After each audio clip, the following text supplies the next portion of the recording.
오늘 우리 함께 읽은 이 히브리서 11장 6절 말씀은 잘 아는 말씀인데, 이 말씀을 통해서 저는 참된 기쁨을 찾아서라는 제목으로 여러분과 함께 말씀을 나누기를 원합니다. 사실 우리 모두는 하나님의 은혜로 믿음이라는 것을 얻게 되었고, 또 그 믿음으로 말미암아 구원을 받았습니다. 그래서 우리 그리스도인의 삶을 가리켜 이야기할 때 믿음의 사람이다, 또는 믿음으로 삶을 살아가는 사람이라 이렇게 이야기합니다.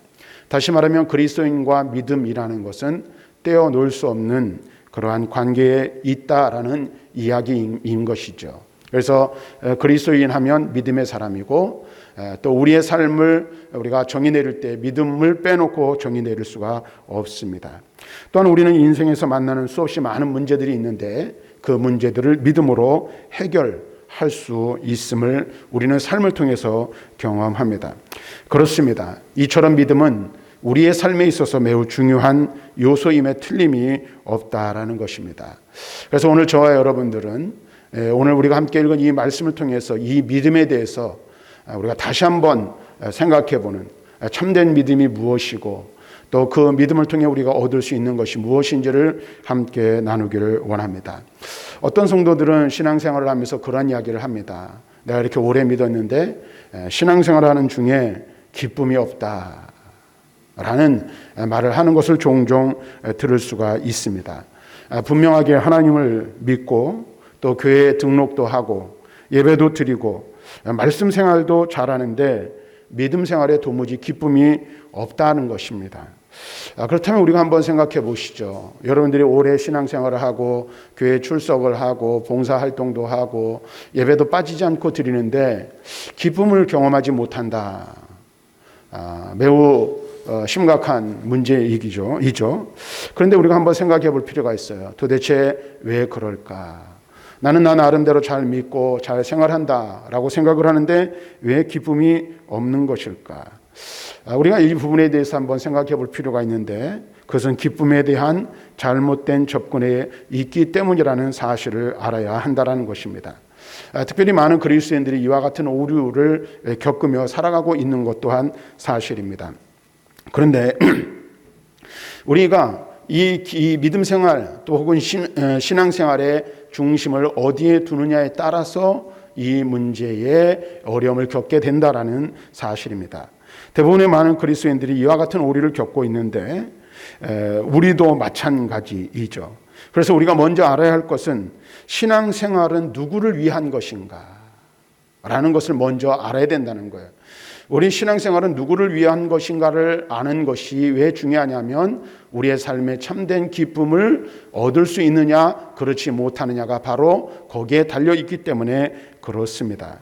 그런데 성경은 우리에게 무엇을 말하고 있습니까? 우리가 성경을 찬찬히 들여다보고 말씀을 연구하다 보면 우리가 깨달을 수 있는 것은 신앙생활은 나 자신을 위한 것이 아닌 절대자이신 하나님을 믿고 하나님의 기쁨을 위하여 자신을 부인하고 하나님께 영광 돌리는 삶을 살아가는 의지적인 결단이라는 것을 알 수 있습니다. 물론 지금 제가 여러분들에게 말씀드리려고 하는 것은 믿음으로 구원받는 하나님의 은혜의 선물인 믿음을 이야기하지만 그 믿음의 구체적인 내용이 무엇인지를 말하려고 하는 것입니다. 그래서 오늘 우리가 읽은 이 히브리서 11장 6절의 말씀은 믿음을 하나님을 기쁘시게 하는 것과 연결하여 말씀하고 있는 것을 우리는 알 수 있습니다. 그래서 이 말씀을 통해서 우리는 믿음에 대한 가장 분명하고도 정확한 정의가 무엇인지를 우리는 깨닫게 되는 겁니다. 그래서 우리는 믿음이 무엇일까에 대해 고민하고 토론을 하는데 그 믿음의 정의를 내리는 것보다 더 중요하고 분명한 대답이 있어요. 그리고 믿음이 도대체 믿음의 생활을 온전하게 하는 것이 무엇인지를 우리가 알려고 하면 우리는 이런 질문을 한번 해볼 필요가 있습니다. 믿음이 없다면 어떻게 되는 것인가? 라는 겁니다. 믿음이 없으면 어떻게 될까 하는 것이죠. 물론 믿음이 없으면 구원받지 못하죠. 근데 오늘 저는 그 얘기를 하려고 하는 게 아닙니다. 우리에게 믿음이 없으면 어떻게 될까요? 사랑하는 성도 여러분, 믿음이 무엇이냐고 물어본다면 우리는 다양한 이론과 이 사례들을 나열하고 그 본질적인 것들을 이야기하기 그렇게 어렵지 않을 것입니다. 그러나 우리가 한번 단순하게 생각해 보시길 바랍니다. 만일 나에게 믿음이 없다면 우리에게 믿음이 없다면 어떻게 될까요? 오늘 성경은 우리에게 분명하게 말씀해 주고 있습니다. 믿음이 없으면 무엇을 할 수 없죠? 하나님을 기쁘시게 할 수 없다라고 말하고 있습니다. 믿음이 없이는 하나님을 기쁘시게 하지 못하나니라고 말하고 있는 거예요. 따라서 믿음이란 무엇일까? 우리가 예수 믿고 구원받는 것 말고요. 믿음의 삶을 살아가는 것을 이야기하는 거예요. 우리가 신앙생활을 하는 데 있어서 믿음이 매우 중요한데 믿음을 따라 살아간다는 것은 무엇을 이야기하는가? 오늘 우리가 본문의 말씀을 우리가 들어서 이야기한다면 믿음이란 하나님을 기쁘시게 하는 것이라는 결론에 이르게 된다라는 것입니다. 그래서 믿음 생활이란 무엇이냐? 나를 위한 것, 나의 뒤에서도 말씀드리겠지만 나의 성공을 위한 것이 아니라 하나님을 기쁘시게 해드리는 생활을 하는 것, 하나님을 기쁘시게 해드리는 삶을 사는 것, 그것이 바로 믿음으로 살아가는 삶이라고 말할 수 있다라는 것이죠. 또한 우리가 한번 생각해 보시기 바랍니다. 믿음 하면 우리는 좋은 믿음 또는 강한 믿음, 이런 믿음들을 이야기하고 그것을 떠올리길 좋아합니다. 그래서 저와 여러분들이 신앙생활하면서 참 우리 저 장로님, 저 집사님 믿음이 좋다라고 하는 이야기를 들으면 여러분 기분이 괜히 좋아지잖아요. 그런데 여러분 보세요. 우리가 믿음이 좋다라고 얘기할 때 무엇을 말합니까? 확고한 믿음, 변치 않는 확신을 갖는 것, 이런 것을 가리켜 믿음이 좋다라고 우리는 이야기한다라는 것입니다. 그래서 그러다 보니까 자기가 믿는 바를 관철시키고 끝까지 그것을 밀어붙여서 자신의 소원과 꿈을 이루는 그 사람이 믿음이 좋은 사람인 줄로 생각하기 쉽다라는 것입니다. 그래서 우리가 이제 다 읽지는 않았지만 히브리서 11장은 어떤 내용이 기록되어져 있어요? 믿음의 장이라고 해서 우리의 믿음으로 살았던 선진들에 대한 이야기들을 이 히브리서 11장에서 해주고 있습니다. 그래서 우리는 히브리서 11장을 읽을 때마다 우와, 대단하다. 어떻게 하면 이런 삶을 살 수 있을까? 나도 이들처럼 살아서 믿음을 잘 발전시켜 믿음의 전당에 올라야지. 나도 강한 믿음을 가져야지 라고 생각하기도 한다는 거예요. 좋은 일이죠. 그런데 여러분 보세요. 정말 믿음이란 그런 것일까? 라는 것입니다. 내가 잘 될 것이라는 믿음, 내가 꿈꾸고 소망하는 것이 결국 이루어질 것이라는 확신이 강한 그것이 온전한 믿음, 참된 믿음인가 하는 것입니다. 근데 우리가 히브리서 11장을 제가 아주 오래전에 여러분들에게 설교한 적이 있어요. 쭉 히브리서 11장에 나오는 인물들에 대한 믿음의 사람들에 대한 설교를 한 적이 있는데 그 내용을 통해서 우리가 배웠던 것은 이런 겁니다. 믿음이란 내 뜻을 관철시키고 내 뜻을 들으시고 하나님이 내 뜻을 이루어 주시는 것, 그것이 믿음이 아니라 참된 믿음은 하나님께 순종하는 것이며 하나님을 기쁘시게 하는 것이라는 사실을 이 사람들을 통해서 배우게 되는 거예요. 그래서 오늘 우리가 성경을 천천히 살펴보고 이 믿음의 인물들이라고 일컬어지는 사람들의 삶을 보면 모두 다 하나님과 소통한 사람이었고 하나님의 말씀에 철저하게 순종했던 사람들이라는 사실을 우리는 배울 수가 있습니다. 깨달을 수가 있는 것이죠. 사랑하는 성도 여러분, 우리가 분명히 깨닫고 알아야 할 것은 믿음은 내 생각, 내 뜻을 관철시켜내는 능력이 아니라는 것입니다.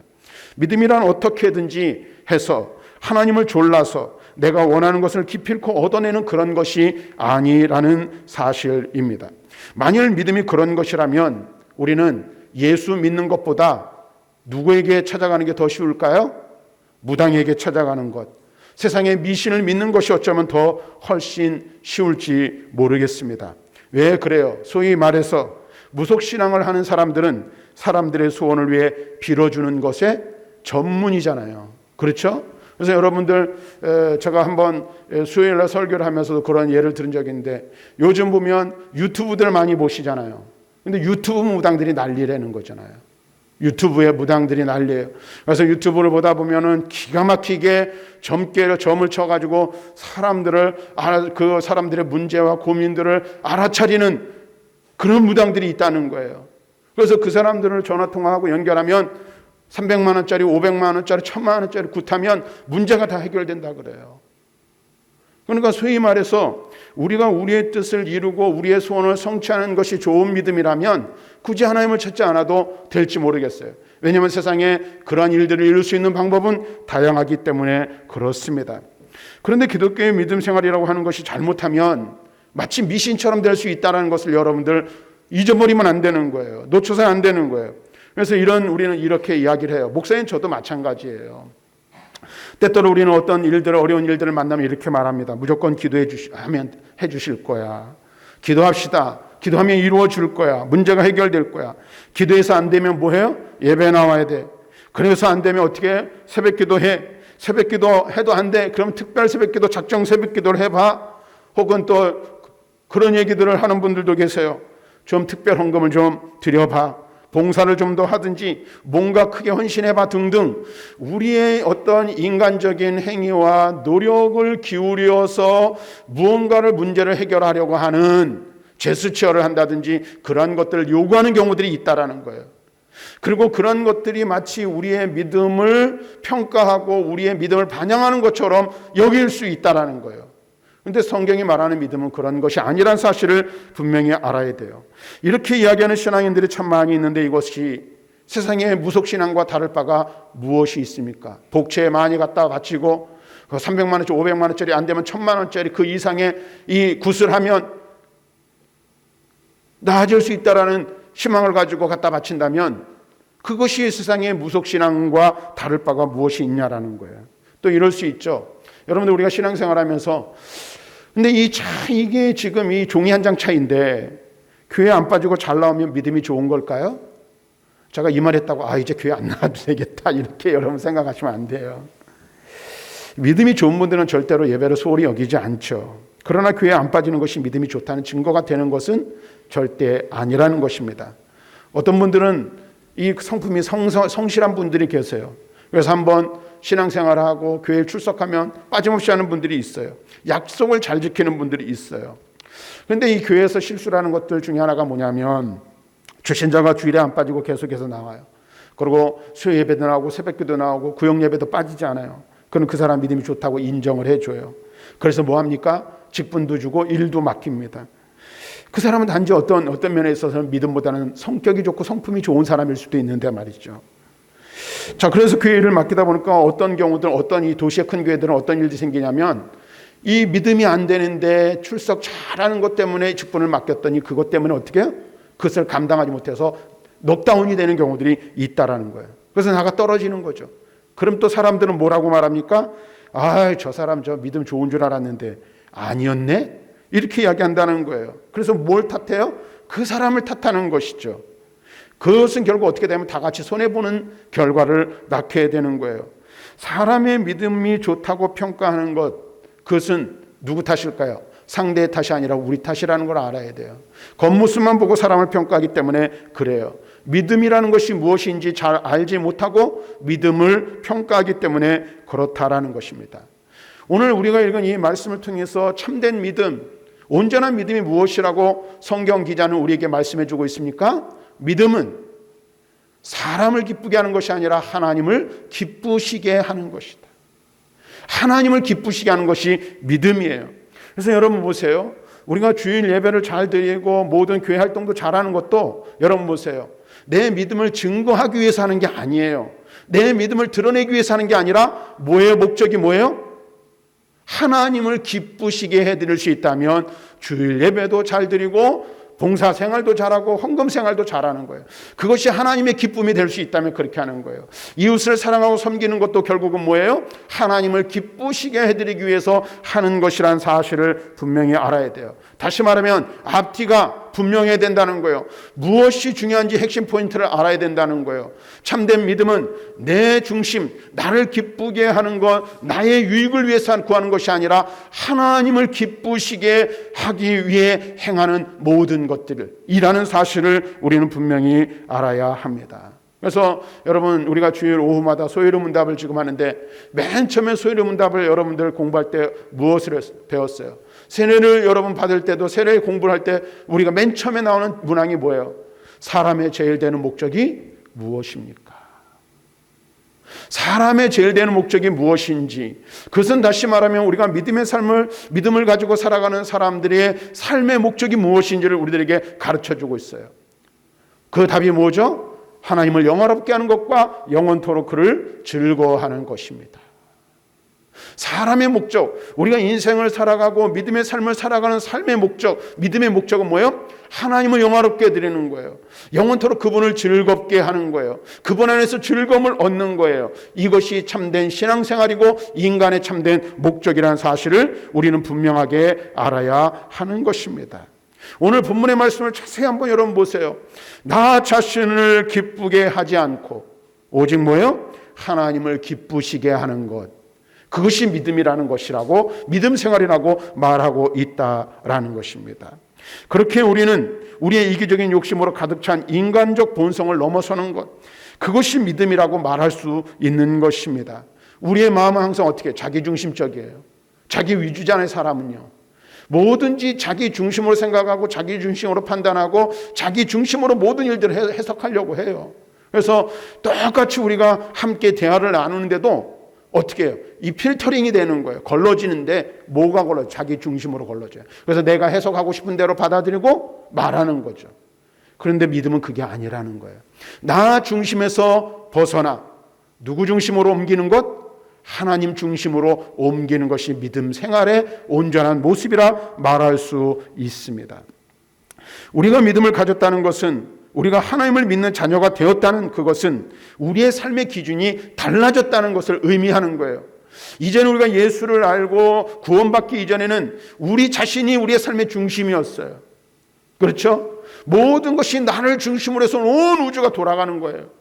그런데 이제 예수 믿고 구원받은 이후에 믿음의 삶을 살아가는 사람들의 삶의 중심은 나에서 누구에게로 옮기는 거예요? 하나님 중심으로 옮겨지는 거예요. 이것이 믿음의 삶, 믿음의 생활이라 말할 수 있습니다. 그래서 사랑하는 성도 여러분, 믿음을 가진 우리 그리스도인들은 어떻게 해요? 나를 기쁘게 하기 위해서 사는 자들이 아니라 누구를 기쁘시게 하기 위해서 하나님을 기쁘시게 하기 위하여 살아가는, 하나님의 기쁨을 위하여 사는 사람들, 그 사람들이 바로 저와 여러분들이라는 거예요. 그래서 여러분 잘 들으세요. 내가 예배를 잘 드려서 하나님을 기쁘게 해드릴 수 있다면 우리는 예배를 잘 드려야 되는 거예요. 우리가 헌금 생활을 잘하는 것을 통해서 하나님을 기쁘시게 해드릴 수 있다면 그렇게 하는 거예요. 봉사와 섬김을 통해서 하나님을 기쁘시게 해드릴 수 있다면 어떻게 해요? 우리는 그렇게 사는 거예요. 그게 진짜 믿음인 거예요. 진짜 믿음인 것이죠. 오늘 여러분 보세요. 우리가 하나님을 모를 때는 내가 커지고 내가 성공하고 내가 행복한 것, 이것이 우리의 삶의 전부였잖아요. 세상 사람들을 여러분 한번 보십시오. 세상 사람들을 보면 어때요? 다 자기를 위해서 사는 거예요. 그럼 요즘 보면 얼마나 우리가 사는데 편리합니까? 그렇죠? 몇 글자만 핸드폰에 치면은요, 맛있는 맛집들이 쫙 나오고요. 그 다음에 좋은 곳이 얼마나 많이 나오는지 몰라요. 그래서 우리의 이 육신의 유익을 위해서 살아가려면 얼마나 편리한 것들이 많은지 이 다 말할 수가 없고 다 우리가 누릴 수가 없어요. 그런데 보세요. 내 중심의 삶이 아닌 믿음의 삶이란 하나님 중심의 삶을 사는 거예요. 그래서 하나님을 기쁘시게 드리는 참된 믿음의 삶을 살아가는 사람들은 나는 작아지고 하나님은 점점 커지는 거예요. 그것이 믿음의 사람의 진짜 행복이에요. 그리고 그 안에서 참된 기쁨을 누리게 되는 것입니다. 우리가 살아가는 참된 삶의 목적이 무엇입니까? 바로 하나님을 위하여 사는 것이 된다라는 사실입니다. 자, 그렇다면 그렇게 하나님을 기쁘시게 하는 사람은 기본적으로 어떤 사람일까? 오늘 본문의 말씀은 계속해서 이렇게 이야기하고 있습니다. 하나님께 나아가는 자에 대하여 이야기하고 있습니다. 하나님께 나아가는 자, 그 사람이 바로 믿음의 삶을 사는 사람이라고 말하는데, 이 말은 우리의 인생의 목적지가 무엇인지 어디인지를 알려주고 있는 아주 중요한 힌트를 우리에게 주고 있어요. 사랑하는 성도 여러분, 여러분 무엇을 향하여 나아가고 있습니까? 여러분의 삶의 목적은 무엇입니까? 이 세상입니까? 세상의 성공입니까? 근데 오늘 여러분 보세요. 믿음의 삶을 살아가는 사람들의 진정한 목적지는 돈도 성공도 또는 무병장수도 아니라는 거예요. 우리는 하나님께 나아가야 하는 거예요.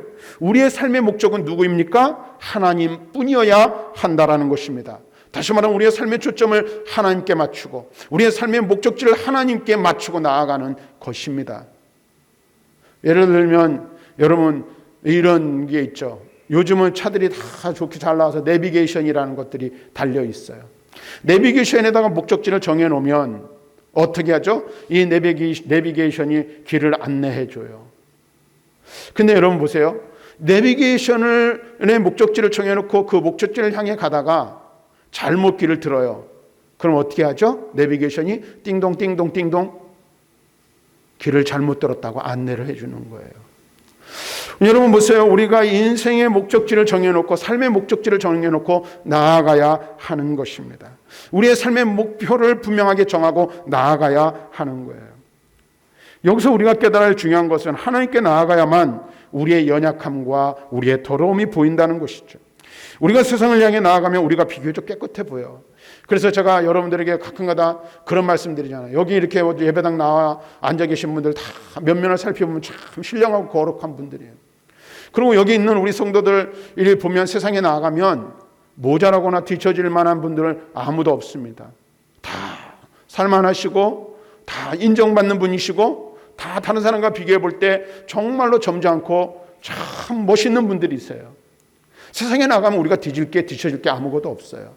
저도 밖에 나가면 괜찮은 사람입니다. 여러분들이 어떻게 생각하는지 몰라도. 그런데 보세요. 세상에서 우리가 비교적 깨끗해 보이는 것이 중요하지 않다라는 거예요. 그래서 사람들은 어떻게 세상 속에서 사람들과의 관계 속에서 좀 나아지면 만족해하고 그것 때문에 방종하고 거기서부터 틀어지기 시작하는 거예요. 그런데 우리는 하나님 앞에 서면 어떻습니까? 하나님 앞에 있는 나의 모습은 늘 연약합니다. 늘 죄가 가득한 더러운 존재라는 사실을 깨닫게 돼요. 나의 모자란 부분들이 하나도 남김없이 다 있는 그대로 드러나게 되는 거예요. 그래서 마치 말씀의 거울 앞에 우리 자신을 비춰본 벌거벗은 것과 같은 우리의 모습을 우리는 발견하게 되는 거예요. 그런데 중요한 것이 있어요. 그것을 통해서 우리를 객관적으로 바라볼 수 있게 되는 것입니다. 뿐만 아니라 우리 자신의 연약함과 더러움을 깨닫고 우리는 뭐예요? 하나님 앞에서 우리의 죄를 다 쏟아내고 통회하며 자복할 수 있게 되는 거예요. 그리고 회개하고 돌이켜 용서받고 새로워질 수 있게 되는 것입니다.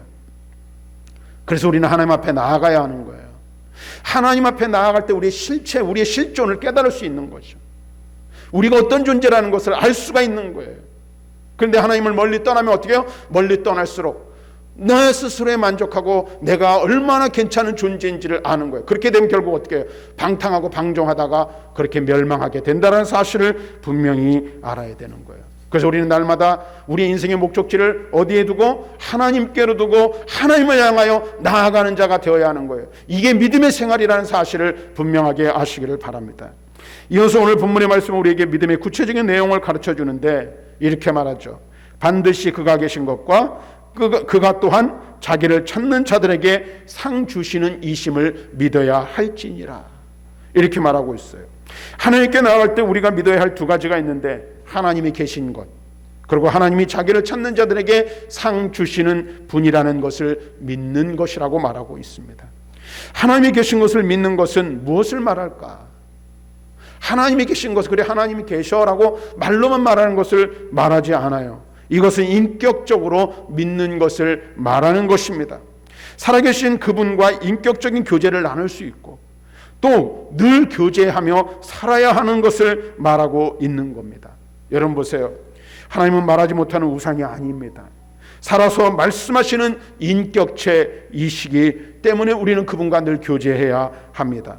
그렇다면 우리는 여기서 한 가지 생각해 볼 게 있습니다. 생각해 보아야 할 것이 있어요. 제가 이제 몇 번 말씀드렸지만 우리가 이 신앙생활하면서 이 신앙생활의 중요한 요소 중에 하나가 무엇냐면 기도 생활이에요. 기도 생활. 여러분들도 이제 자녀를 다 키워보셔서 알겠지만 이 가정에서 이 가족의 문제가 생기고 갈등이 생기는 가장 주된 요인이 여러분 뭐라고 생각하십니까? 여러 가지 많은 것들을 들 수 있어요. 예를 들면은 폭력성 있는 어떤 가족 구성원의 문제라든지 아니면은 이 경제적인 문제라든지 이런 여러 가지 것들을 이야기할 수 있을 거예요. 근데 그건 다 외적인 거예요. 가장 중요한 게 뭐냐면 대화가 중요한 거예요. 소통이 되지 않는 가정에는 반드시 문제가 생깁니다. 부부와 부부간과의 관계 속에서 소통이 돼야 돼요. 소통이 되지 않으면 안 되는 거예요. 부모와 자식 간에도 서로 소통이 되지 않으면 문제가 발생하게 되어 있어요. 인간 관계 속에서도 소통이라는 것은 굉장히 중요해요. 왜냐하면 우리는 소통, 말하고 대화하는 것을 통해서 어떻게 상대방의 마음을 읽을 수 있고 상대방의 마음을 알 수가 있어요. 근데 소통이 되지 않는다는 건 뭐예요? 귀 막고 눈 가리는 거예요. 듣지 않는다는 거예요. 그러면 상대방의 마음을 읽을 수 없고 알 수가 없는 거죠. 그러면 어떻게 해요? 어떤 갈등 요인이 발생하게 되면 그것 때문에 그 갈등이 뭐가 돼요? 도화선이 되어서 폭발을 해버리고 말게 되는 거예요. 그래서 현대인들 중에 대부분의 많은 사람들이 뭐예요? 이 마음속에 큰 폭탄을 하나씩 짊어지고 살아가는 사람들이 얼마나 많은지 몰라요. 근데 그 문제가 무엇 때문에 오는 거예요? 소통하지 못하기 때문에 오는 문제에서 있다라는 것이죠. 그런데 여러분 보세요. 우리가 믿음을 가졌다라고 말하고 믿음의 삶을 살아간다라고 말하면서도 하나님과 소통하는 문제가 잘 되지 않는 경우들이 너무 많이 있다라는 거예요. 그게 뭐죠? 하나님과 소통할 수 있는 유일한 방법 창구가 뭐라고 여러분 생각하세요? 기도 생활이에요. 기도 생활. 기도 생활이 되지 않으면 하나님의 뜻을 알 수가 없어요. 하나님의 마음을 읽을 수가 없어요. 그러면 온전한 믿음의 삶을 살아갈 수 없는 거예요. 그래서 우리는 어떻게 해요? 늘 기도함을 통하여 하나님의 마음을 알고 하나님의 뜻을 깨달아 그 뜻대로 살려고 몸부림치는 것. 이것이 바로 믿음의 삶이고 하나님을 기쁘시게 해드리는 거예요. 그런데 기도 생활할 때 우리가 잘못하는 경우가 있죠. 기도하면 뭐 하는 거예요? 일방적으로 내 이야기만 다 쏟아내놓는 경우들이 있다는 거죠. 예를 들어서 대화를 하려고 하는데 여러분들 부부 간에 대화를 하는데 상대방의 말은 듣지도 않고 만약에 예를 들어서 남편이나 아내가 자기 하고 싶은 말만 막 쏟아내요. 그럼 어떻게 될까요? 대화가 아닌 거예요. 그거는요. 통보죠. 근데 우리는 이 일반적인 그 사람과의 관계 속에서도 그런 경우들이 얼마나 많아요. 그런 사람들 많잖아요. 자기 할 말만 다 하고 상대방의 얘기는 귀 기울여 듣지 않아. 그러면 뭐가 그 대화예요? 대화가 아니에요. 대화가 아닌 거예요. 근데 하나님께도 그렇게 하는 경우들이 있다는 거죠. 제가 그래서 그런 말씀을 여러 번 드렸어요. 여러분들에게. 뭐예요? 기도하고 나면 반드시 내가 내 형편과 처지를 하나님 앞에 아뢰고 하나님의 음성을 듣는 묵상의 기도를 드려라. 주님이 내게 무엇을 말씀하시는지, 내가 아뢰는 일들에 대해서 어떻게 이야기하시는지 들을 수 있는 시간이 필요하다라는 것입니다. 그래서 우리의 믿음 생활, 곧 기도 생활은 어떻든지 하나님과의 쌍방향의 소통이 이루어지고 있는지를 우리는 살펴보아야 하는 거예요. 그것을 통해서 우리가 우리 형편도 하나님 앞에 아뢰며 나아가지만은 내게로 향하신 하나님의 뜻을 깨달을 수 있게 되는 거예요. 그래서 우리는 하나님이 계신 것을 믿는 거예요. 그것은 인격적인 교제를 이야기하는 겁니다. 하나님과의 인격적인 관계 맺음을 의미하는 거예요. 사람과 사람과의 관계가 중요하듯이 하나님과 믿음의 사람과의 관계가 무엇보다도 중요하다는 사실을 알아야 돼요. 또한 믿음이란 뭐예요? 그가 자기를 찾는 자들에게 상 주시는 이심을 믿어야 하는 것이라고 말하고 있어요. 이것은 무엇을 말하는 것일까요? 하나님은 우리가 어떤 업적을 이루거나 큰일에 성공해서가 아니라, 잘 들으세요. 우리가 무엇인가를 이루어서가 아니라, 어떤 큰일을 해내서가 아니라 그저 하나님을 어린아이처럼 찾는 그 모습을 보시고 우리에게 상을 주신다는 겁니다. 하나님을 찾기만 해도 하나님께서 우리에게 뭐예요? 은혜를 베풀어 주시는 분이라고 말씀해 주고 있는 거예요. 우리가 이 세상에 다른 어떤 가치가 아니라 내가 무엇인가를 잘 또는 멋지게 해야만 내가 하나님 앞에 인정받는 게 아니라는 거예요. 내가 좀 보기 좋게 사람들 앞에서 내세울 만한 무엇인가를 내가 이루어야만 하나님이 그래 너 믿음 좋다라고 인정해 주시는 게 아니라는 사실을 알아야 돼요. 그저 나는 부족하지만, 나는 연약하지만, 나는 할 수 없지만 하나님이 계신 것을 믿고 그분을 찾고 그분을 구하는 것, 그것 자체로 하나님은 뭐 하신다는 거예요? 기뻐하신다는 거예요. 기뻐하신다는 거예요. 여러분들도 자녀를 키우면 그렇잖아요. 여기 계신 우리 권사님들, 장로님들은 이제 자녀들을 다 장성해서 이제 그 시집가고 장가가고 가정을 이루어서 있어요. 근데 제가 여러분들의 가정 형편을 알지 못하지만 여러분들이 인생을 살면서 지금 가장 기쁠 때가 언제입니까? 자녀들이 막 바리바리 막 그 용돈을 보내줘. 물론 용돈이 최고라고는 하지만은 돈을 많이 보내줘요. 근데 1년 내내 한 번도 코빼기도 보이지 않아요. 그럼 그것 때문에 기쁠까요? 아니에요. 가져온 건 없어도, 주는 거는 없어도, 엄마 저 왔어요. 찾아오면 그것이 마음의 모든 것들이 다 녹지 않아요. 안 그런가요, 여러분? 물론 용돈도 중요하죠. 그 뭐예요? 부모는 자식의 얼굴을 보는 것이 가장 큰 기쁨인 거예요.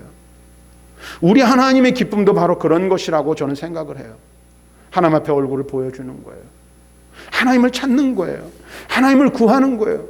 비록 내가 하나님 앞에 드릴 것은 없어도 내가 주님을 찾고 주님을 사모하며 주님을 구합니다. 그러면 하나님은 그것을 보고 기뻐하시고 어떻게 해요? 우리에게 상을 베풀어 주실 것이라. 이렇게 말씀하고 있는 것입니다. 사랑하는 성도 여러분, 오늘 말씀을 정리하겠습니다. 우리는 오늘도 여러 가지 어려움과 고난 속에 살아갑니다. 여러 가지 세상의 유혹을 받기도 합니다. 그러나 내 상황과 여건을 뛰어넘어서 내가 기쁘게 할 유일한 분이 바로 하나님임을 믿고 그분을 바라보며 그분을 찾으며 그분 앞에 나와 예배로 나아간다면 하나님은 우리의 믿음을 인정해 주시고 귀히 여기실 것입니다. 또한 우리가 드리는 모든 예배를 기쁘게 받아주실 것입니다. 그리고 그것을 통해 우리는 참된 기쁨, 진정한 기쁨을 누리게 될 것입니다. 사랑하는 성도 여러분, 하나님을 기쁘시게 해드리는 저와 여러분들이 되시길 바라고 하나님을 찾고 하나님께로 나아가며 하나님을 구하는 저와 여러분들이 되어서 주님이 주시는 기쁨, 주님이 주시는 참된 기쁨을 충만하게 누리는 저와 여러분들이 되시기를 주님의 이름으로 간절히 축원합니다.